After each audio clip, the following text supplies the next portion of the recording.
Thank you for joining us here for our keynote presentation tonight, Game-Changing Home Tech on the Horizon.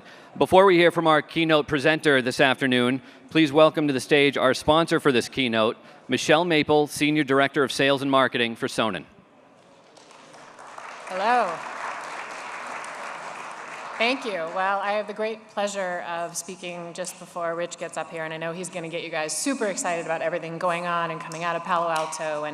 And so before we jump in and let him really take the stage, I just wanted to talk a bit about Sonnen, because basically what we do is we power all of the cool things that you all are coming up with and talking about, and things you're seeing in the marketplace, and the technologies that your homeowners are asking for. And so Sonnen has been in business since 2010. We've been building smart batteries. We started in Germany when the supply of solar was bigger than the demand for solar, and we needed somewhere to store it. So they came up with smart batteries, and we've been doing it ever since, and we've got 30,000 systems around the world, including here in the US, and we've got a headquarters here in Los Angeles. I grew up in Pasadena, and our headquarters is just over in North Hollywood, which I'd never been to until I actually started working for Sonnen.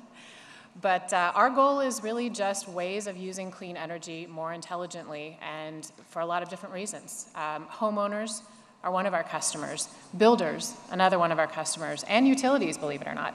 Our goal is not to put utilities out of business, but help them actually become more efficient and effective at how they generate and use energy. So the Sonnen battery, excuse me, is our core technology.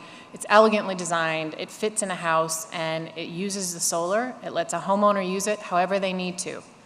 Backup power, store the solar for use at night, use it during high time of use periods of time, build energy, net zero energy homes, passive homes, let them become a greener consumer. On top of that, it also gives them backup power. So if the grid goes out, they've got a system right there in their house. They've got their own power plant that keeps their house up and running. Additionally, for the utility grid, what we do over in Germany is we have a virtual power plant. And I don't know how many of you are familiar with virtual power plants, but it's a very cool technology. We have 100,000 people that are using power off the virtual power plant that we've developed. It's all clean energy, solar, wind, biofuel, etc. And all of these people hook into this giant hive of systems that are interconnected, and they can buy and sell energy between each other. So it's a whole new community that we're developing that literally is a utility in Germany. It's a different model over here. We'll talk a little bit about that. And then the last piece is smart home automation. We are integrating our smart storage with home automation systems, Control4 and Crestron specifically to start off, but it's a full integration. These batteries can use clean energy to power smart devices, clean energy to power the entire house, pieces of the house, keep the power on even when the lights go out and the grid is off. It'll keep the smart homes going. So ultimately our goal is take a box, put solar on the roof, and put one in every house, and then link them together, create these giant communities, and really end up turning it into clean energy communities that support our lifestyle. So again, from a user perspective, it's a great story. Your homeowners want a clean home. They want something green.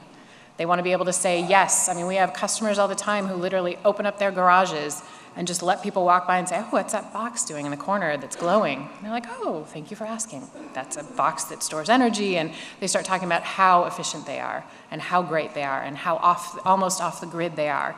And they're using this. It's a return on investment in some respects. But for the most part, it's a feel-good, and it's an experience and a story, and it lets them really turn themselves into better energy consumers and see what they're using. I think that's another thing that we see a lot, is that people have no concept of how much energy their homes really use. This lets them understand what it uses. And again, provides resiliency for them, backup power for them. It lets them use the energy to do whatever they want to do. On the integration side, again, we're looking at how do we create an experience that it's the exact lifestyle that they want, but it's powered by clean energy. And that's where we get into the home automation side of things. So we're early days in this, and that we're just launching our home automation product, but this to us is the most exciting space. Again, the more devices that come in, Internet of Things, larger home automation systems, we can handle it all, and we can decide what gets powered when the grid goes down, as well as what's powered by the house through the solar system. And finally, on the virtual power plant side, So what we're offering is a way to actually link these systems together into communities. So again, you're looking at LEED, you're looking at net zero, you're looking at entire planned communities can all have a solar system on the roof, a battery in the garage or the basement or a utility closet or et cetera. But you can link them all together and they can actually support each other. On top of supporting each other, they can take the entire community and turn it invisible to the grid certain times of day by just powering the houses in the same region. And finally, it actually creates a revenue stream from the developer and the builder side because utilities are willing to pay for the services this provides. You can store solar for different times of day to use it. The grid can also use these batteries and the solar to stabilize the grid, do frequency regulation. There's a lot of services that they're willing to pay for. And on top of that, it adds value to the home. So you come in as a builder and you've now got a home that you can say really is net zero. It really is LEED certified. It really is powered by clean energy. And that's something that people are willing to pay for. So a couple case studies for you. So from Sonnen perspective, as I mentioned, we have a community in Germany with 100,000 people currently in the community, all sharing energy. We're bringing this to the US, and our first community in the US is going to be in Arizona. It's with Mandalay Homes, and it's in Prescott Valley, Arizona. It's 2,900 homes, which, to give you some understanding, utilities like to do these community pilots for clean energy. Their pilots could be 5 houses, 10 houses, 50 houses. Well, we're bringing them 2,900 homes, which ends up being 45 megawatt hours of energy storage that they can play with. So now all of a sudden utilities are very excited to say, wow, that's big. We can actually do something with this. We can make a big difference in terms of when we need to generate energy and when homes can generate their own. So from this perspective, we've gotten the utilities have come to the table and said, we will pay for these services, and it creates a revenue stream for Mandalay Homes and the developer to say, for the next 20, 30, 40 years, we will pay you for a fleet of services to be able to use this. So it's a pretty cool and exciting thing.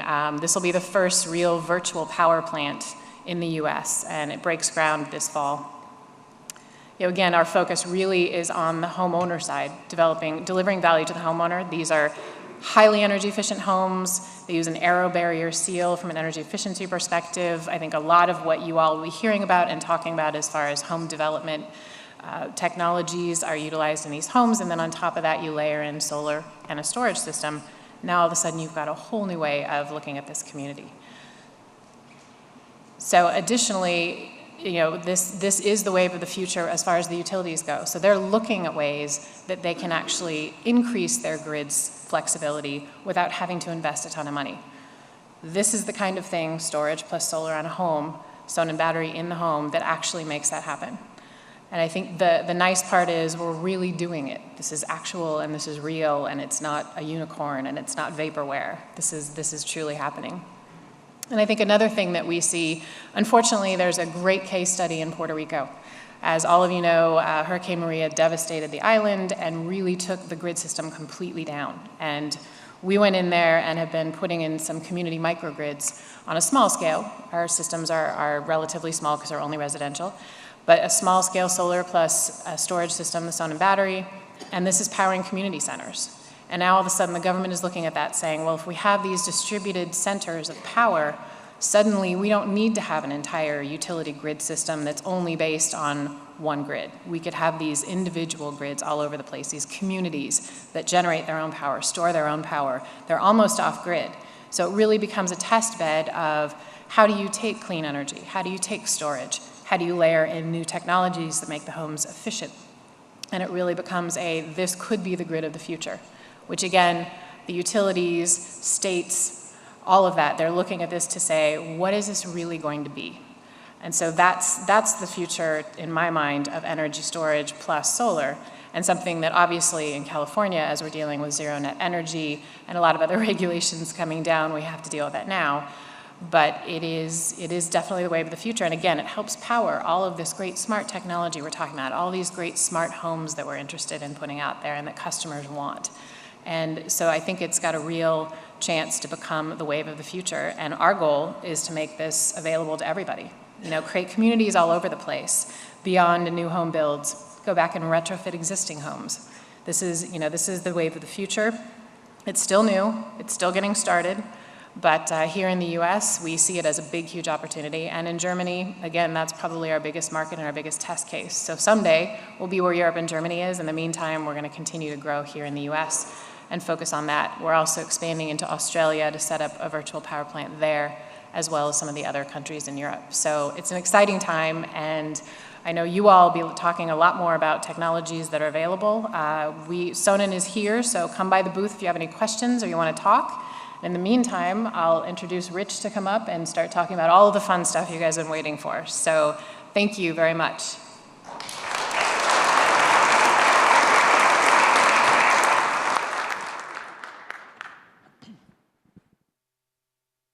Hello, everybody. We're going to go on a little bit of a roller coaster ride here. Fasten your seatbelts, hang on tight. I have a presentation that I've been putting together for about the past 18 years. It's called Future Technologies, the Inside Scoop from Silicon Valley. And I actually work in Silicon Valley. I'm an integrator. I've got a company that does commercial and residential integration work called Rich Green Design. Palo Alto is north of here. It's between San Jose and San Francisco. That's where Stanford University is. About 65,000 people. It is an extraordinary community in that this small community has changed global culture consistently since its founding in 1894. I'm also proud to be a member of CEDIA, that's a trade association, the Custom Electronic Design and Installation Association. We're the group that manages mostly residential design and installation work, and I've been teaching and volunteering for them since 1996. I founded the Technology Council there. Mitchell Klein is a member of the council, and we're a global group of people that look for emerging trends and how they will affect real businesses, profit, bottom line. I'm also the president of the Palo Alto History Museum. We're not open yet. I'm raising money to build a history museum, the first history museum in Palo Alto. So I have permission now to not only talk about history, but look deep into the future. It informs the future brilliantly. What are some ways to think about the future? And this is what I'm hearing as I go to conferences at Stanford and at various groups around Palo Alto. Things are going fast, things are accelerating. That's an important notion. A lot of the integrators in this room are familiar with this picture. This is what most of us think we're in business to do. We deliver heavy equipment in big black racks. I like to think that the heavier the equipment is, the more money we can make on it. And if you think that through, it's true. It's become this, okay? This is well established. So that hardware is being eaten by software. It's being replaced by software. So now, so much of the functionality we used to deliver with expensive, heavy equipment is simply apps on mobile devices. And then it shrinks even further, and then it becomes something like an Apple Watch that you wear close to your body. And the devices start to go not only on our body, but in our body, and eventually it looks like this. Nothing. So we're entering a world where the hardware disappears and we go into a world of pure functionality, the post-app era, I like to call it. Mark Weiser, the former director of the Xerox Palo Alto Research Center, said the most profound technologies are those that disappear. They weave themselves into the fabric of everyday life until they are indistinguishable from it. So this is an important theme I want to make clear today, is that technology really should recede into the background, not call attention to itself, and just quietly get things done. Now, in terms of the future, it's coming on faster than we can possibly imagine. The next 5 years won't be anything like the last 5 years. This is the law of accelerating returns, exponential growth. I know you've heard this, but here's an example of what it looks like. That is a curve that shows approximately $1,000 of computing power across time. The curve starts at the year 1900 and goes out to about the year 2045. Sometime between the year 2030 and 2045, we achieve what is being called the singularity.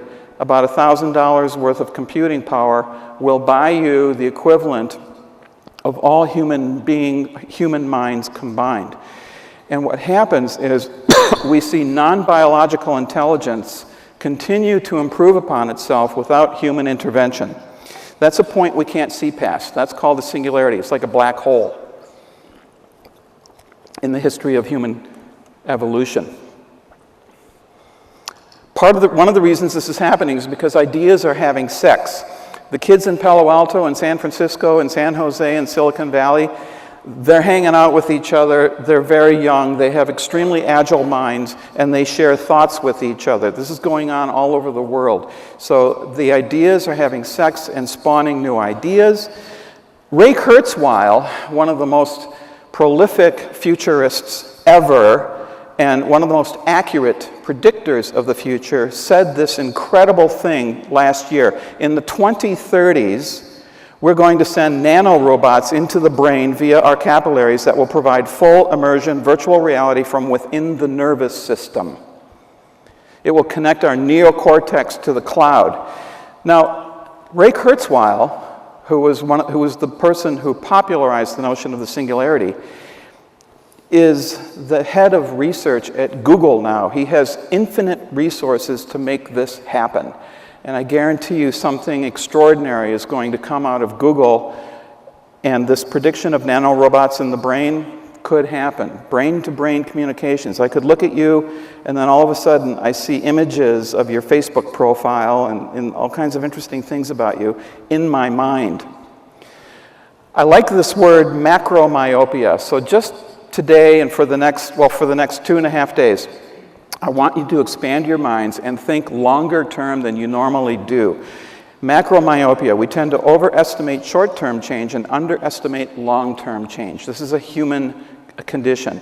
Now, Theodore Levitt, Yale University, back in 1960, said the history of every dead and dying growth industry shows a self-deceiving cycle of bountiful expansion and undetected decay.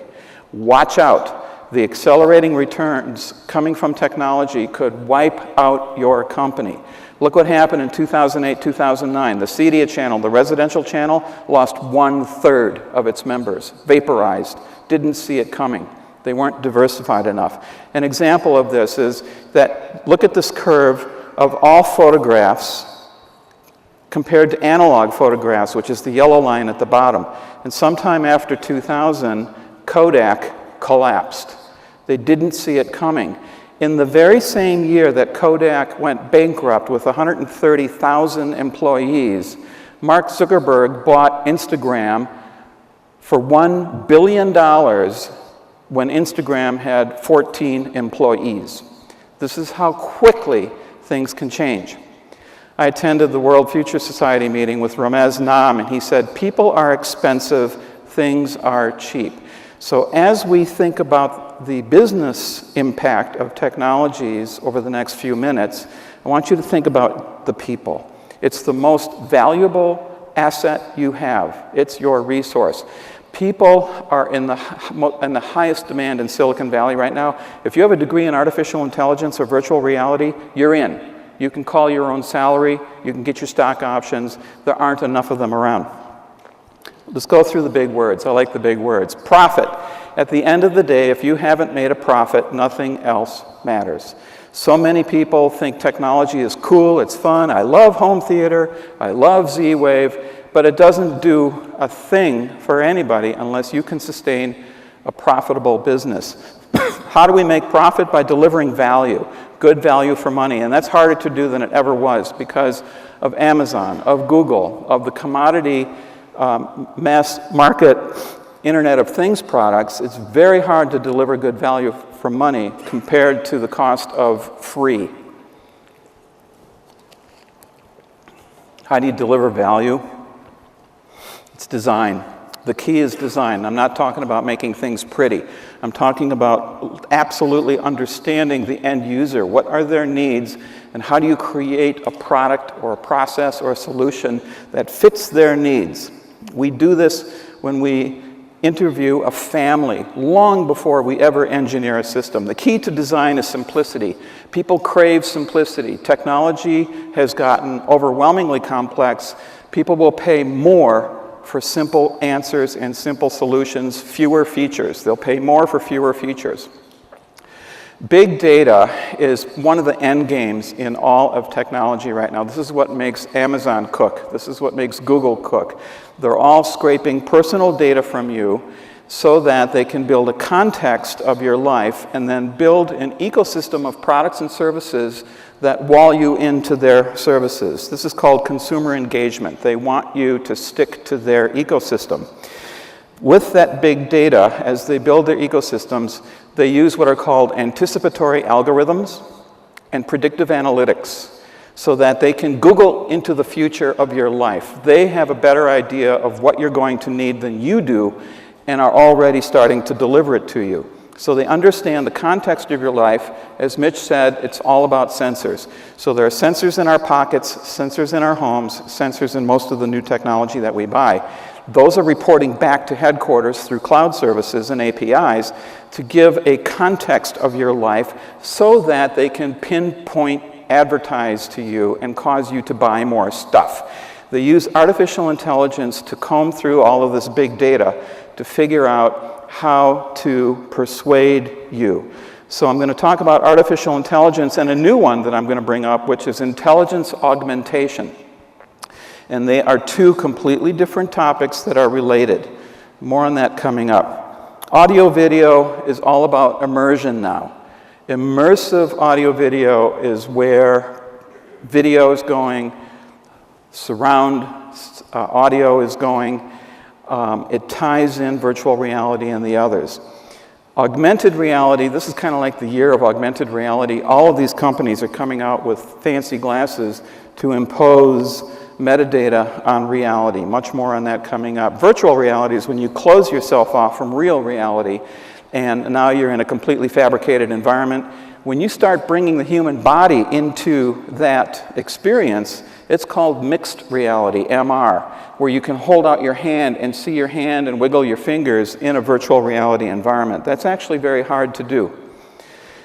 All of these new kinds of immersive technologies are going to require natural user interfaces, new ways of interacting with the technology. So a NUI, a natural user interface, is voice, it's eyeball, it's gesture, it's brain control. Health is an incredibly important and powerful opportunity for everyone in this room. It is a multi-billion-dollar, if not a trillion-dollar opportunity. People will be aging in place. They will be aging at home. The whole technology behind the wellness phenomenon is huge. And that leads me to one of my favorite big words, fit. What is the fit life? How does it fit the human hand? How does it fit the human condition? There's actually some discussion about slow in Silicon Valley right now. Slow down. Slow technology. What is slow technology? What is slow branding?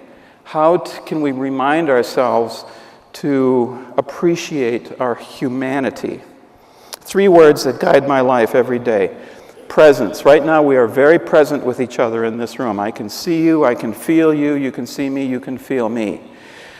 When you wake up in the morning, your eyes open up, your brain switches on, you are aware of what's going on around you. Not everybody gets to that stage. Just watch how they drive. But presence is enabled by technology. This is what video conferencing is. This is what FaceTime is. That's another driver of technology. Clarity,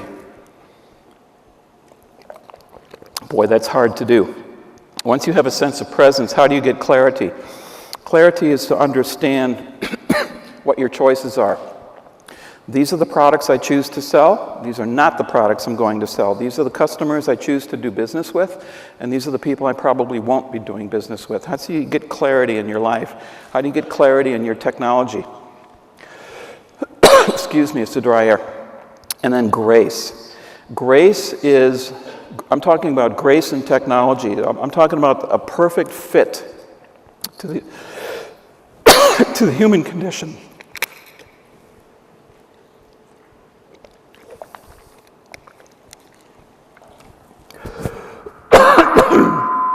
Okay. Whew. I hope I don't lose my voice. I'm very proud. I'm very proud of this slide. Wow, I am losing my voice. Mitch, can you come up here and take over for me? Okay, who knows what the image is on the left? That's the HAL 9000 computer, the artificial intelligence that went wild on the spaceship Discovery in the movie 2001: A Space Odyssey. Who knows what that thing is on the right? The Nest thermostat. It's the same darn thing. I'm very proud of this slide, okay? So, thank you. The Nest thermostat is a surveillance device. It is the all-seeing eye into the house, and that's why Google bought it. So I want to talk about what's happening in artificial intelligence and this intrusion into our private lives. Brad Adams, Google's product manager for the Assistant program, Google Assistant, we're moving into a world of ambient computing, where your query to Google is picked up by whatever device is closest to you. They're penetrating the fabric of our lives. One of the things we've noticed, he says, to be really successful assistant is you can't wait for your client to ask you. You have to reach out sometimes and help. That is called proactive assistance. So Google is Googling the future for you personally with the Google Home Assistant, and they're anticipating your next move. Google, by looking at your email, your text messages, your address book, your videos, your voice, they know everything about you, and they can now predict your next move. So we're heading into this notion of adaptive automation, which becomes an autonomous lifestyle with adaptive social interfaces. The technology is becoming more intimate with the humans. It's becoming more social, and they like to say that it's relatable. They use the term relatable for robots. When I go to conferences, I hear about this term consumer engagement.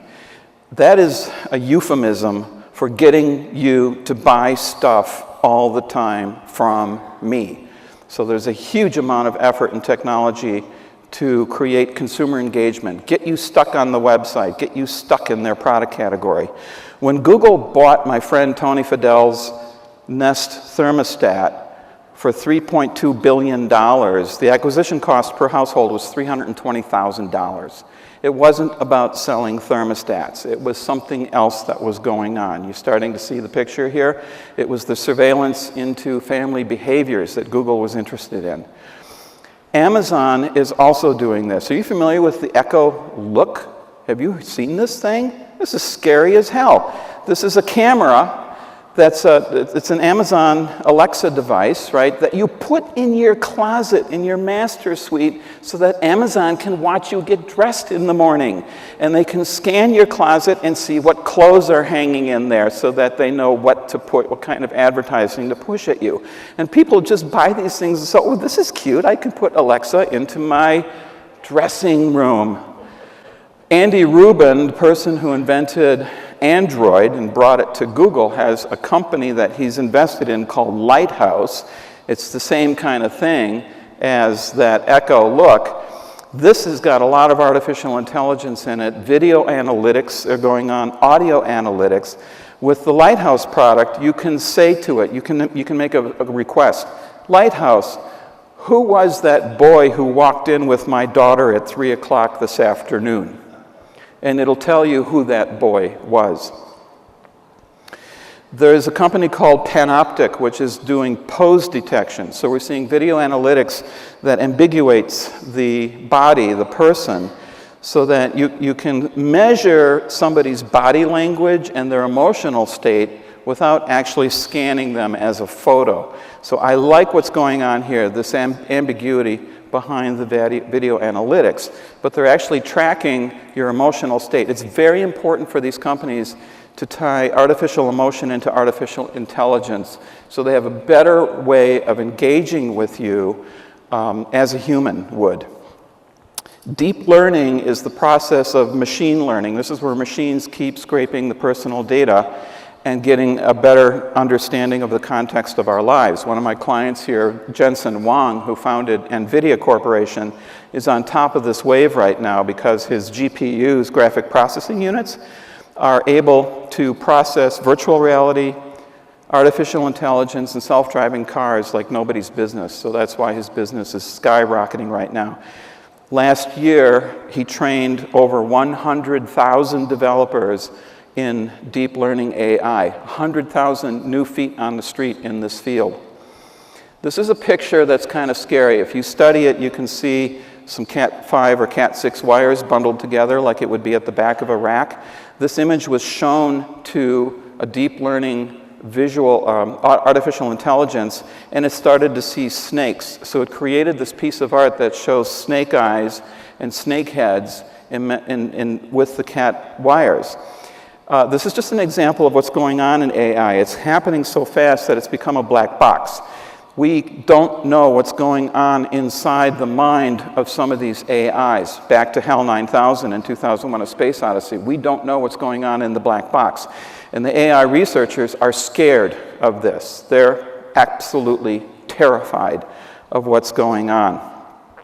So I want to talk about artificial intelligence versus intelligence augmentation. This goes back to Doug Engelbart at Stanford Research Institute, SRI, in Menlo Park, California, just over the creek from Palo Alto. Back in the 1960s, he was the person who thought that technology, specifically computing, would augment the human condition, would amplify our capabilities. It wouldn't replace us. So there was this battle going on between his lab, Intelligence Augmentation Lab, and the Artificial Intelligence Lab, Stanford Artificial Intelligence Lab, SAIL it was called, two breathtakingly innovative research labs within 5 miles of each other. Had two completely different approaches to the human condition. My new research is about LSD. I'm going to do a talk for the Palo Alto Historical Association about the impact of LSD on the formation of personal computing. Personal computing was invented in Palo Alto. Doug Engelbart, among others, started dropping acid to expand his mind, not to drop out, but to see how far you could augment the human mind. So don't make me feel stupid. Dan Quigley at Amazon likes to say, do what I mean, not what I say. So these companies are building powerful ecosystems. Apple is doing it, Google is doing it, Amazon is doing it, Microsoft is doing it, Facebook is doing it. These are the companies that rule the earth. If you're reading the news that just broke over the past 3 days about the fact that Mark Zuckerberg was well aware of the fact that 50 million of his customers had their Facebook accounts hacked and then used in the Trump campaign, is startling and scary as hell. This is a young man, he's 32 years old now, something like that, 33, who has influence over about 3 billion people on the planet. Not even the Pope can claim that. So it can be scary, the amount of power that these companies have. We like to think in terms of beyond the app. What would a future technology look like where you didn't have to pull a stupid phone out of your pocket, turn it on, authenticate it, swipe to an app, invoke an app, and then turn a light on? What's beyond the app? Well, very simply, it starts as voice. So Amazon was the first mover here. The Echo products are outselling all the others to a vast degree. You can buy Echo Dots in 12 packs right now. And you can put them in all the rooms of your house. So the idea is to have voice, far-field voice microphone technology in every room of your house.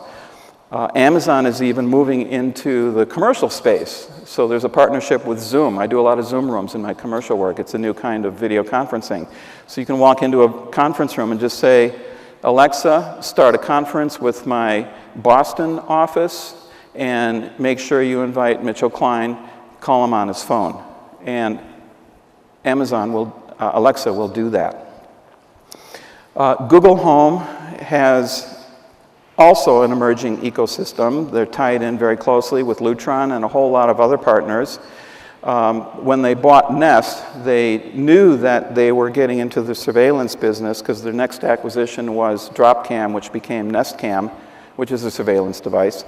But they're expanding their ecosystem quite nicely, and I'm about to design a home up in San Francisco that is completely Google Assistant based on this ecosystem. I think it can be done now. The announcement a few days ago about the Yale lock as being part of the Nest ecosystem, I think is interesting. The Google Home supports multiple users. So that means it recognizes your voice, it can identify who's making the request, and then customize the result for you. Well, this gets us to thinking about personal digital voices. So there are these companies that they're like impersonators. VivoText is one where you can speak for a few minutes and it will recreate your voice as the response in a digital assistant. There's another one called Candy Voice that's doing the same thing, voice model creation. The article in The Economist magazine, imitating people's speech patterns precisely, could bring trouble. So what if we create virtual speech with the voices you love? Here's the Jim Beam. This is for Mitchell Klein. This is the Jim Beam bourbon dispenser that is a voice-activated device. So you just stick your shot glass in front of it and say, pour me another shot. So we're seeing voice embedded in all manner of devices. This is Josh.ai. This is a brilliant company. Alex Caposoletro is the founder, that is taking voice and turning it into an appliance that we, the integrators, can actually make money on. And he is partnering with the people that we're familiar with, like Crestron and Savant and Control4 and so on. So he's got a very intelligent voice interface. You might want to check out what he's doing, Josh.ai.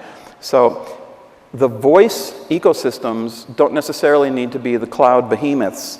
We will see private digital assistants.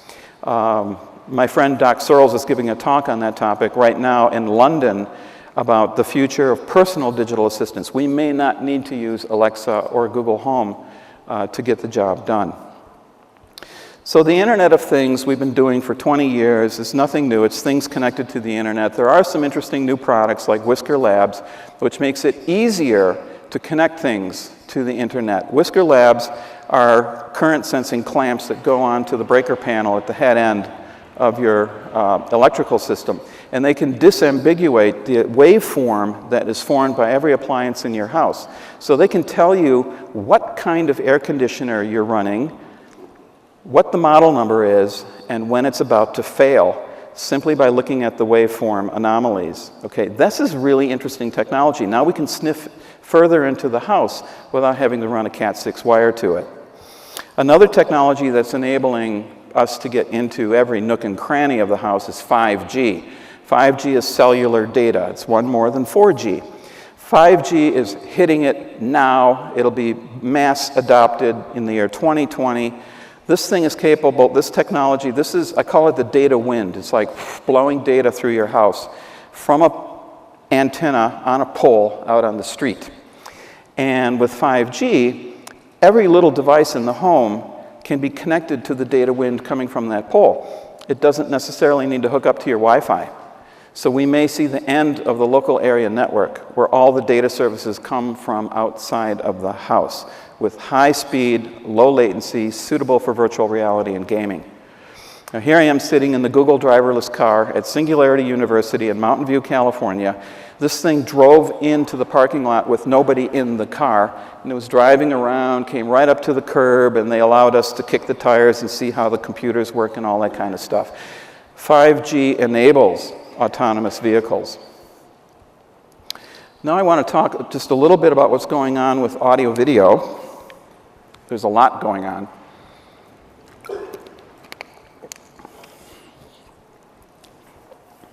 High resolution, so we've got wonderful sources of high resolution audio, beautiful sounding music, way beyond the fidelity of a CD, streaming into our homes through a simple 1.4 megabit per second internet connection. That's pretty low speed. And it will deliver 32-bit, 384 kilohertz, super high resolution audio at that data rate using MQA, Master Quality Authenticated. So you might want to look at this space, take a look at what the hardware can do, and decode unbelievably gorgeous sounding music through an internet stream. So we have seen the end of the spinning silver disk. No more DVDs, no more Blu-ray players, no more CDs, no more hard drives. We're going into a pure streaming environment at very high quality. Now, TVs have a problem.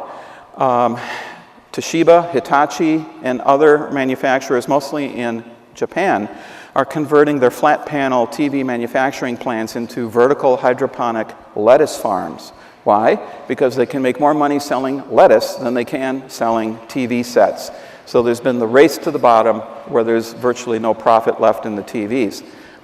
I like to call TVs now nothing more than apps on walls. It's just a vehicle to deliver advertising, of course, but it's a vehicle to deliver more apps through the TV experience. So they're piling on services to the TV. When Samsung bought SmartThings for $200 million, that was a smart home hub that they then baked into Samsung TVs and mobile devices. Samsung is delivering 56,000 mobile devices every hour worldwide.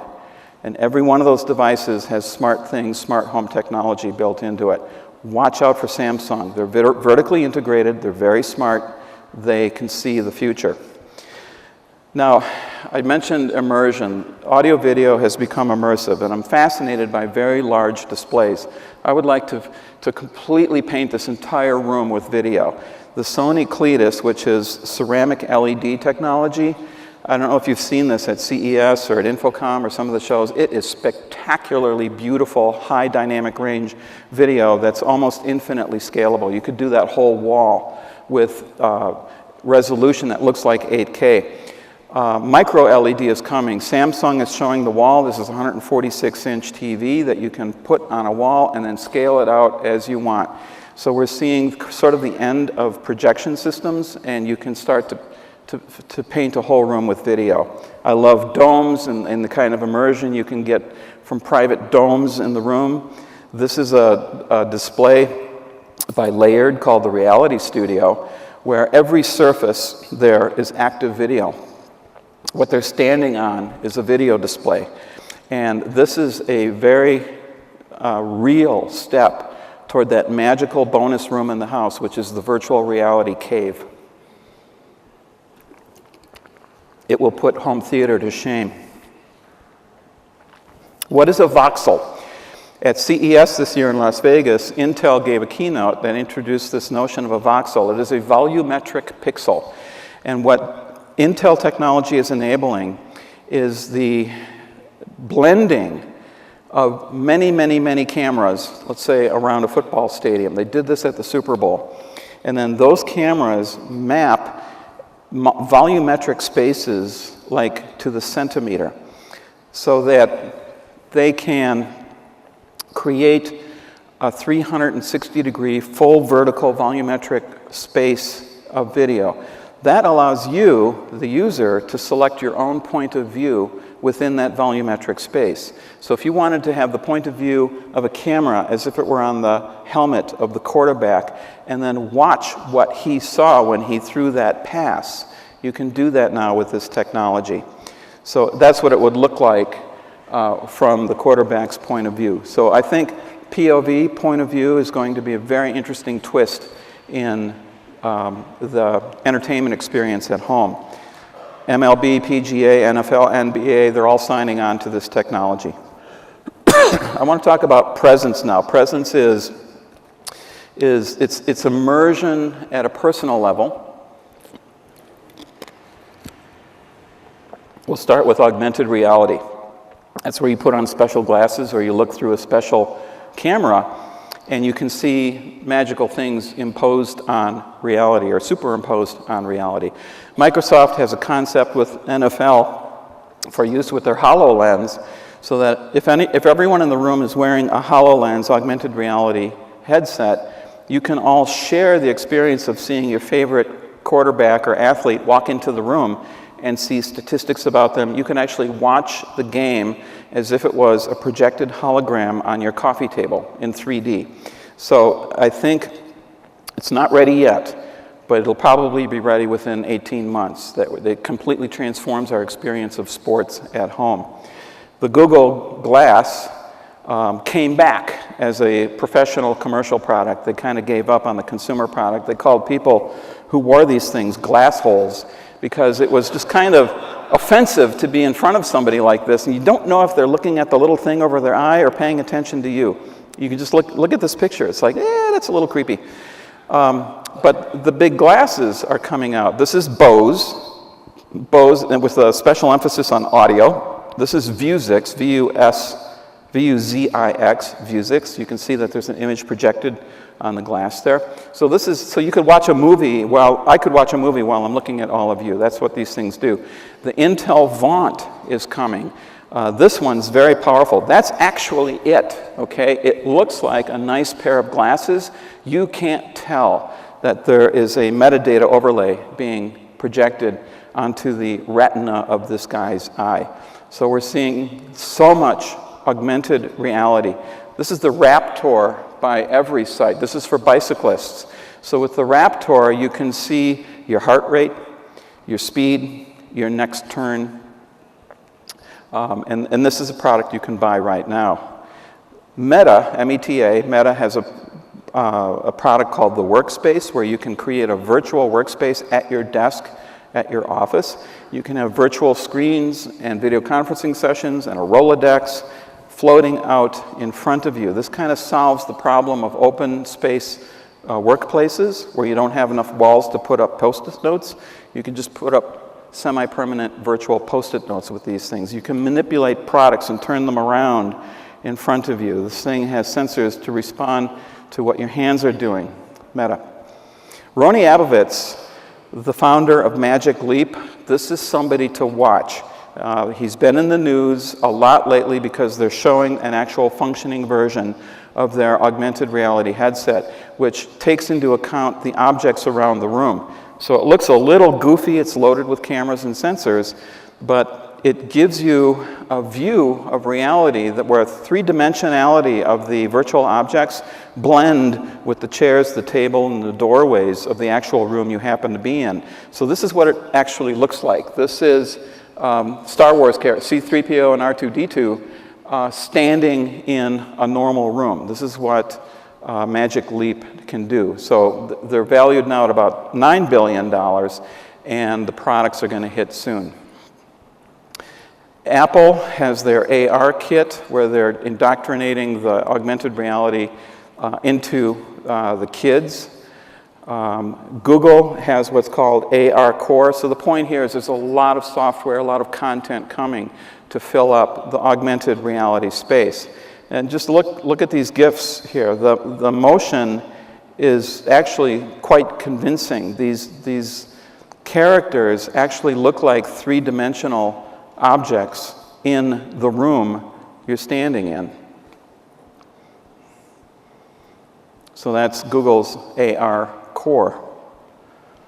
Facebook has AR Studio where they can create silly effects for people, but what scares me is with Facebook Messenger Kids, they're addicting 6 to 12-year-olds to augmented reality by virtue of Facebook, which means they're addicting the kids to Facebook at a very early age.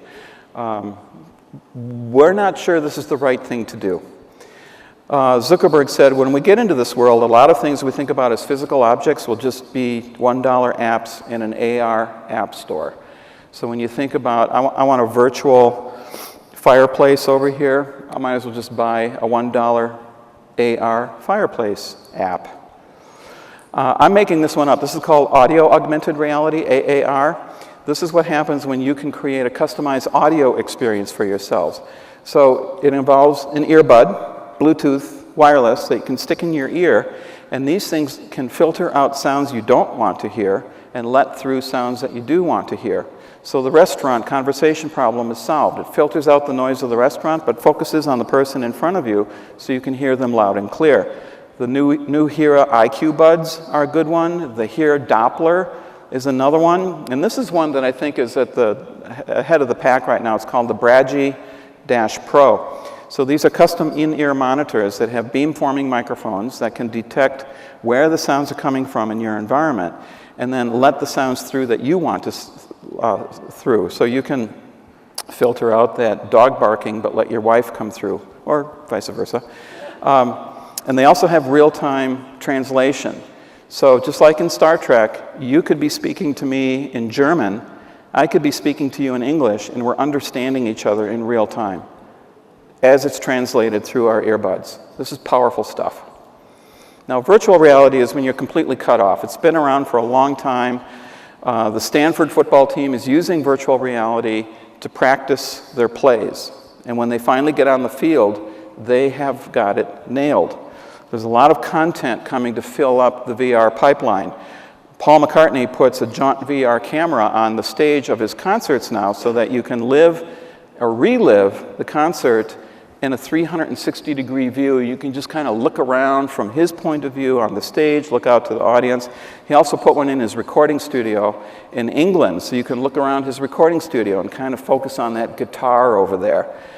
So these immersive experiences are getting content. There's a company called Weaver down here in LA that wants to be the Netflix of VR content.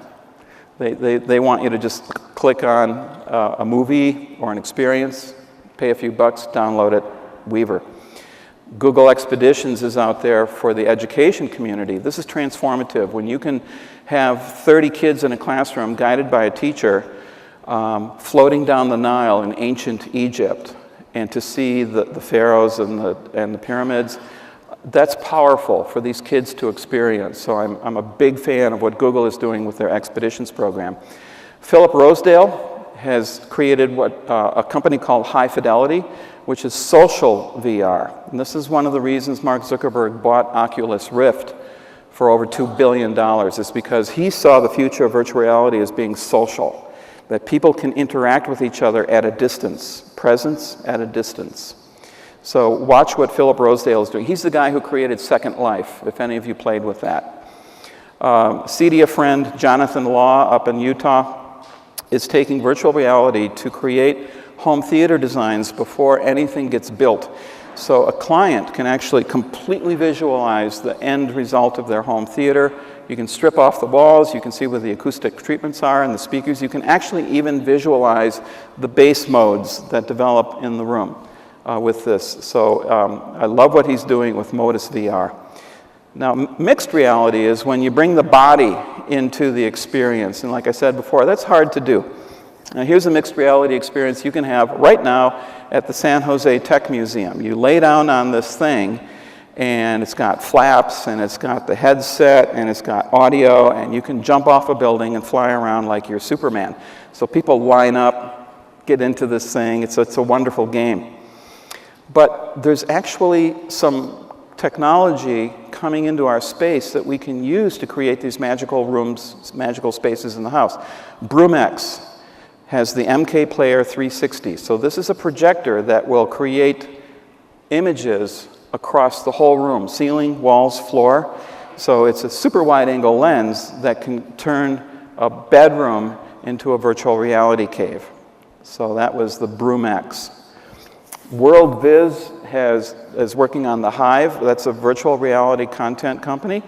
And they are taking it out to gymnasium scale, the size of this room. Strap on a VR headset and start walking. And you're walking through a jungle. You're walking through a ship. You're walking through a spaceship. And they map the walls into the virtual experience so you don't walk into a wall. Hologate is a company it's a gaming company that allows you, it's like a first-person shooter game. You create this erector set grid around the room. These are tethered computers. There's a wire going up to a computer. But with Hologate, you can start to bring these kinds of immersive, virtual, mixed reality experiences into the home. I really do think that these experiences are going to be a phenomenal opportunity for the integrators. This is the next $1 million room. We used to do $1 million home theaters. It looks like this now. Hapdex is a company that now makes a glove that has actuators in it that are so sensitive that you can feel like you're picking up a pine needle. Okay, virtual, right? You're grabbing virtual objects as if they were real. You can feel the surface of the thing that you're picking up, the virtual thing that you're picking up. Haptex. Here's a gal working on a prototype of a car with haptics where she can reach out and touch the car. Now, we're becoming what I like to call multimodal sensory experiences in virtual reality. Multi-user, multimodal. Multimodal means multisensory.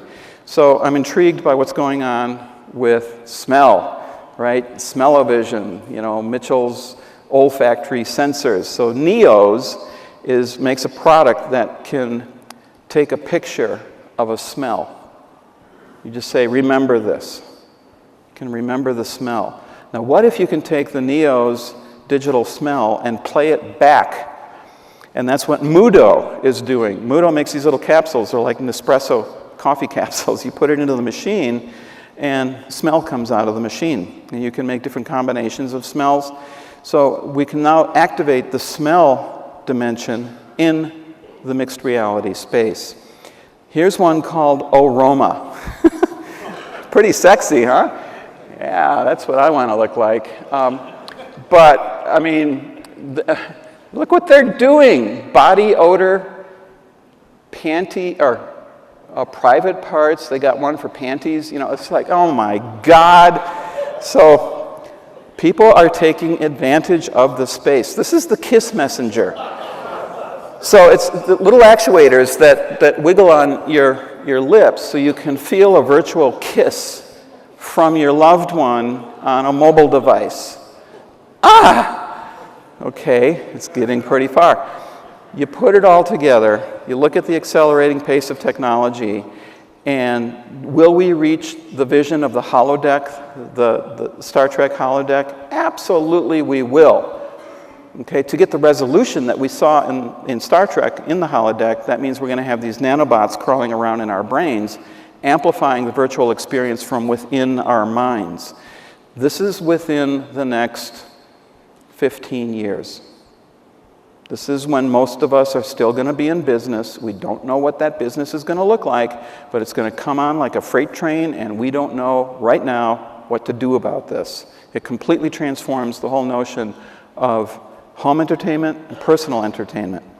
So how can we get a grip on making sense of this? Well, I think it's with design. So let's think about how our interface, the natural user interfaces work. The best technology is invisible. You don't know it's there. So we have these devices like the Mayo, which can read the tendons in your arm and therefore decipher what you're doing with your fingers and put that into the virtual experience. Here's another one called the Aria, where you can control your wristwatch by tapping your fingers. This is Ultra Haptics, which has ultrasonic sensing devices that you can build into the countertop of a kitchen, and it'll recognize sign language. You're just moving your hand over the countertop. You're not touching a touch screen or even flicking a button. This is technology that completely disappears. I love this stuff. Brain control, BCI, brain-computer interfaces are coming on, and they are quite real. At the Facebook keynote 2 years ago, Sheryl Sandberg said, so what if you could type directly from your brain? Well, they're working on it. You just think the words. There's a product called the Emotive, which is a thing you put on your head that allows you to take your EEGs and turn them into commands. This woman has a high-resolution skull cap on, and she is operating a robot called Baxter simply by thinking. So she's got Baxter picking up an object from one bucket, moving it over and dropping it into another bucket. Brain control interface. To get higher resolution, they're putting sensors directly on the surface of the brain. And there's a doctor at MIT who's actually drilling into people's skulls and putting sensors in there. See the blood dripping off that drill bit there? So he's actually doing this. And there's a good thing, too. They're trying to help people who suffer from epilepsy, for example. Elon Musk, one of the smartest people on Earth right now, has invested dearly in a company called Neuralink, which is doing exactly this. He said that the brain-computer interface is the slowest, dumbest interface. Most of us do it with 10 fingers on a keypad. So what he wants to do is get that sensory data directly off the brain. Well, this leads me to a discussion of what's called perceptual computing. This is where you give the computer a sense of who it is and where it is and what's going on. Johnny Chung Lee, who's now with Google, created Project Tangle that allows a phone to kind of map the room and figure out where it is and what this room is all about. We have perceptual computing RoboCops at Stanford Shopping Mall in Palo Alto right now. This is the RoboCop that runs around the mall. It's kind of weird, and it's connected to some cops in a room somewhere. This thing will scan 300 license plates per minute. Occasionally, kind of goes wrong. Poor little thing. It's been going on in the military for a long time, perceptual computing and robots, where they can toss a robot over a fence and it'll deploy, figure out what's going on the other side of that fence, and actually blow itself up if it needs to. There's a company called Dyson who also makes those hand dryers in the bathrooms called the 360i. This is a perceptual computing vacuum cleaner, much more sophisticated than Roomba, where it actually, with lasers, it scans and figures out all the objects in the room before it starts vacuuming. Robots are perceptual computing devices that are designed to be relatable to humans. We talked about Baxter. If you take an arm and do this, Baxter will follow exactly what you just did. It mimics people. We're seeing the rise of social robots, artificial emotion, where they're putting lips and cheeks and eyes and eyebrows on robots so that we have a better sense of how to emote with them. This kind of thing scares me. This is Kuri, K-U-R-I. It's from Mayfield Robotics, a division of Bosch. This is kid size. It's for kids to relate to. It has eyes that recognize faces and eyes, so it'll track and make eye contact with you, and it engages with children. Now, what if we took that digital voice technology I was talking about and put mom's voice into this robot? We have a very scary scenario here. This kid is going to be very confused, and this is what's going on. So they're addicting kids to these kinds of technologies right now. This is one of the most terrifying bits of consumer electronics I think I've ever experienced. This is Jibo. You can see one, they're in the shopping malls now. You can buy them for $900. It's got stereo eyes, which are cameras, stereo ears, it's got microphones. It doesn't motor around, but it moves around as if it was a head on a body. And it's watching you. It's a surveillance device. So as I'm walking to the front door of my apartment in Palo Alto, and it's raining outside like it's going to start on Wednesday, Jibo will wake up, look at me, make eye contact, and say, "Rich, you should take your umbrella. It's raining today." So what happened? It knew it was me, Rich. It knew it was raining outside, and it knew that I wasn't carrying an umbrella. There's a lot of intelligence being baked into these robots. If you really want to get into what's going on with robots, study Boston Dynamics. This company is on it. They've got these machines that will scare the living poop out of you. They are killing machines. This is the Terminator, and they're doing it in Boston. This is their robot that's built like a human. It can walk up and down steps. It can walk with ease down a snowy, icy slope and not fall over. So these things are very adept. When you take something like Boston Dynamics and then add skin layers like the Geminoid DK, now this is kind of creepy. When you're in front of this robot, you think it's an actor imitating a robot, when in fact it's a robot imitating an actor with real eye contact and eye motion, lots of actuators inside the head. It's David Hansen who's doing this work. He's really advanced, making emotionally intelligent machines. I took these pictures. I had a conversation with this character, and you can just ask it questions and it'll give you answers. It'll make eye contact. It's a very convincing human replacement. Did you see this in the news? This hit about 2 weeks ago, maybe a week ago. She's a sex robot. He's a sex robot. Now, remember that little game where somebody had Amazon Alexa talking in an infinite loop to Google Home? You know, how they were talking to each other? You can just imagine what kind of sex these two characters would have with each other forever. This is a company called Realbotics. Be the first to never be lonely again. That's what she looks like inside. I'm not promoting this. I'm saying, watch out. It gets scary. Richard Broadington lived just north of San Francisco in 1967, said this little poem, I like to think, it has to be, of a cybernetic ecology where we are free of our labors and joined back to nature, returned to our mammal brothers and sisters, and all watched over by machines of loving grace. It's a very optimistic view of what these robots could become. Okay? Maybe it won't go that way. Who's going to make a difference? We are. Everyone has a responsibility, an ethical responsibility to steer this in the right direction. So we have to slow down and say, why? Why are we doing this? Why are we creating these technologies? Why are we messing with the human being? We have solidly entered the post-human era where we eventually can live forever. So a singularity optimist might say, I will start replacing parts of my body, which people do right now, retina, cochlear implants, limb replacements, brain control, so that you can eventually, conceivably, live forever as a post-human. In intelligence augmentation, we have a design challenge. How do you fight the tendency to want to replace the human with artificial intelligence and enhance the human and make us more effective human beings?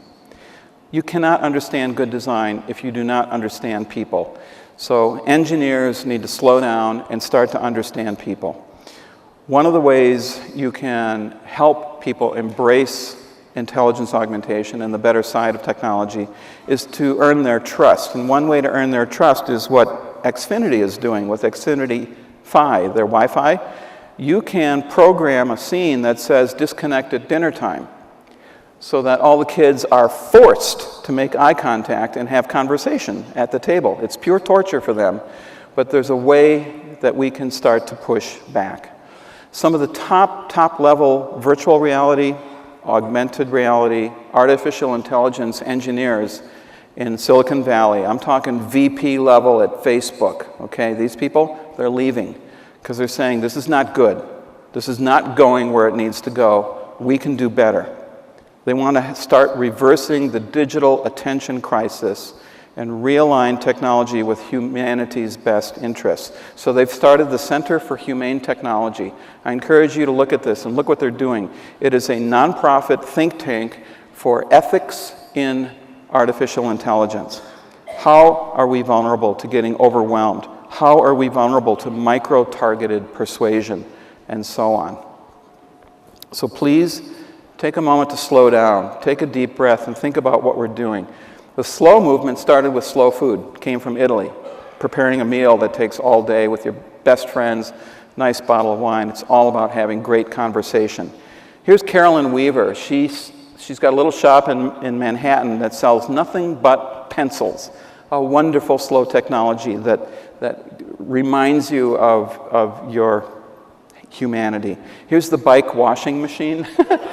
Throw a load in and pedal it clean.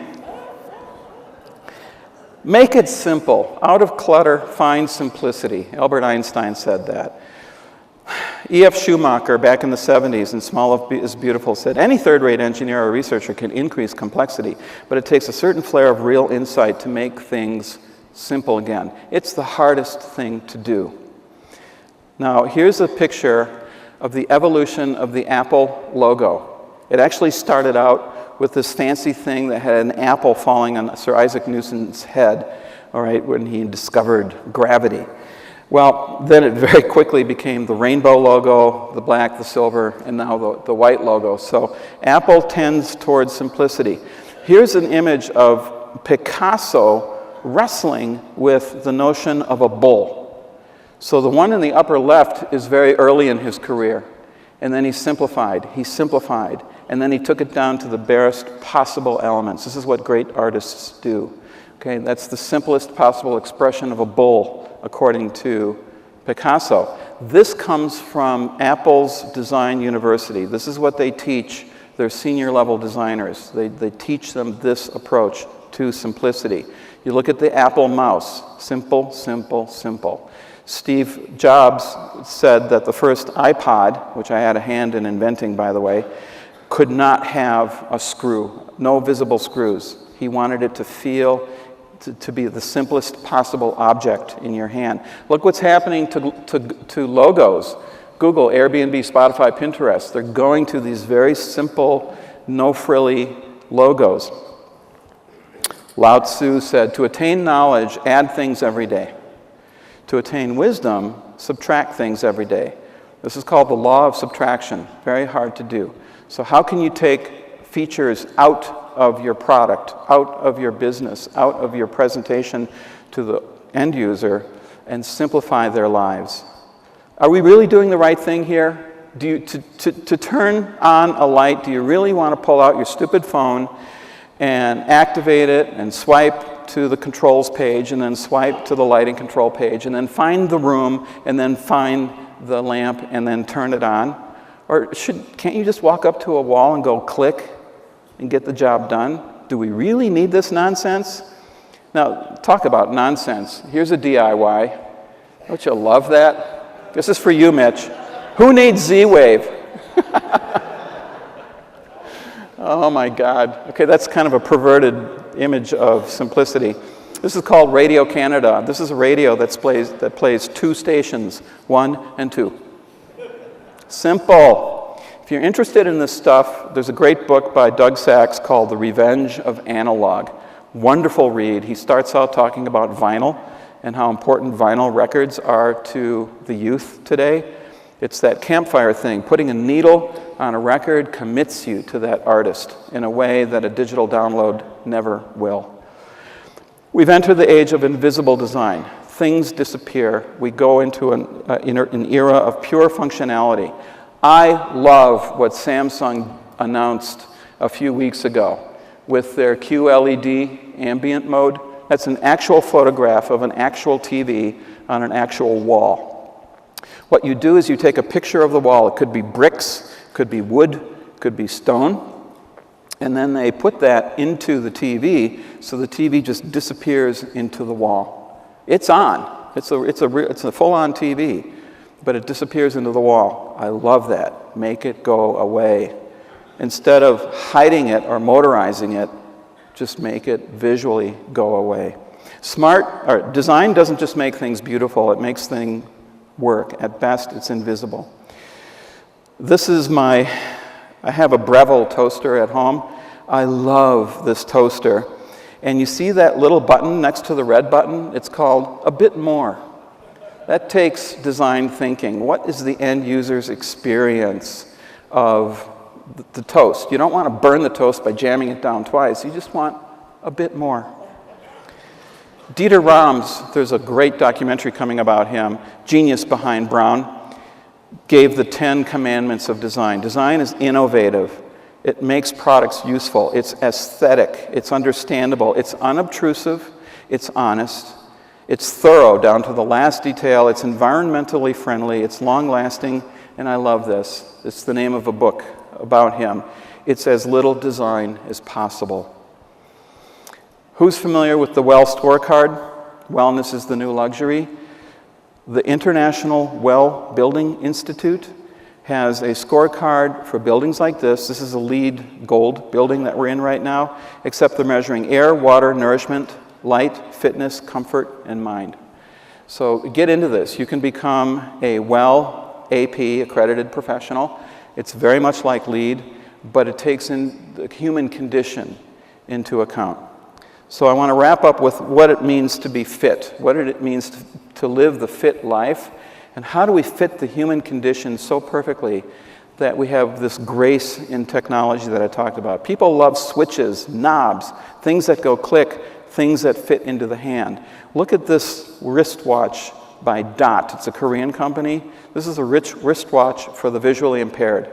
It's a Braille wristwatch. That is a beautiful example of design. Now, I was struck when I saw a magazine in archaeology. I have a degree in archaeology, so I can talk about this.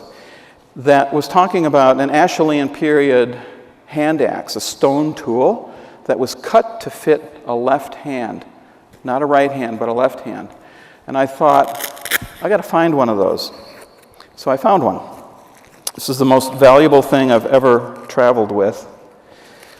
And I treat it, this is my precious.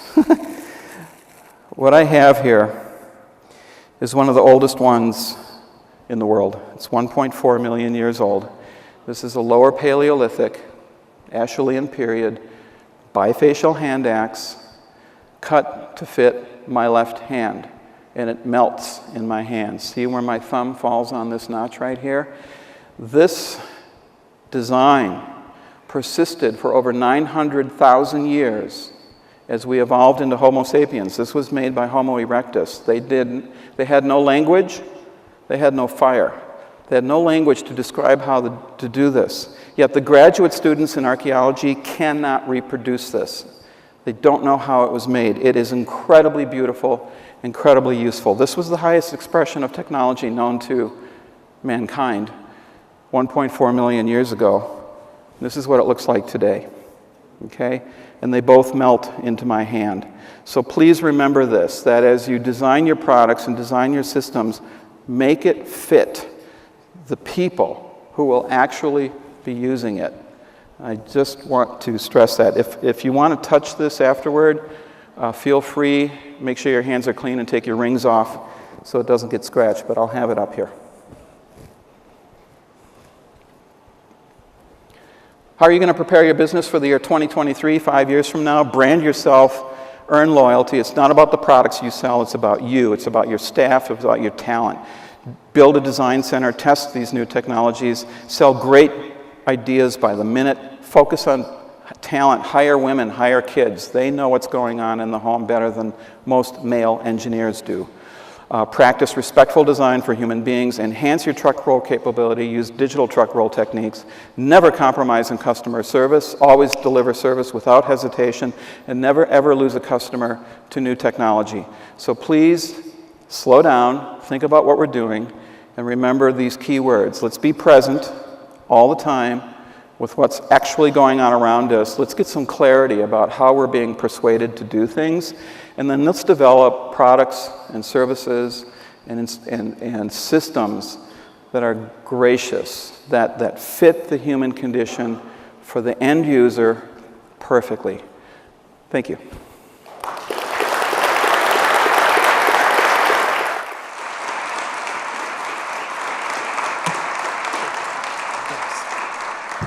Thank you, Rich. That was fantastic, breathtaking. There was a question on slide 173 that I think you need to... 173? Yeah, can we? No. All right. So that was great. Thank you so much. Also, thank you to Sonnen for sponsoring the keynote.